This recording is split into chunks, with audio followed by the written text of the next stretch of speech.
News. Liderato ng Kamara nais maipasa agad ang mga panukalang batas na magpapalakas sa kapangyarihan ng ICI.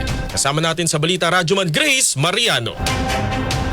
Hangad ni House Speaker Faustino Boji D. III na agarang maipasa mga panukalang batas na layuning mapalakas ang kapangyarihan ng Independent Commission for Infrastructure o ICI na siyang nag-iimbestiga sa maanumalyang flood control projects. Ayon kay House Committee on Government Reorganization Chairman at Bulacan, Representative Salvador Pleito, kabilang dito ang House Bill No. 4453 na inihain ni mamamayang Liberal Party List Representative Leila de Lima at iba pang kongresistang kasapi ng minorya, gayon din ang House Bill No. 5699 ni Navotas Representative Toby Chanco.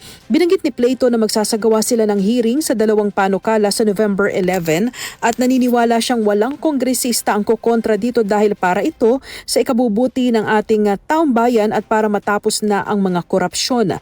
Sabi ni Pleito, target nila na sa November 13 ay maisalang na sa ikalawang pagbasa sa plenaryo ang consolidated version ng mga panukala upang sa November 17 ay maipasa na ito sa ikatlong pagbasa at maisumite na rin sa Senado. Ang counterpart bills naman ito sa mataas na kapulungan ay inihain ni na Senate President Tito Soto III at Senator Risa Hontiveros. Kasama mo sa DCXL RMN Manila, Radyoman Grace Mariano, Tatak RMN.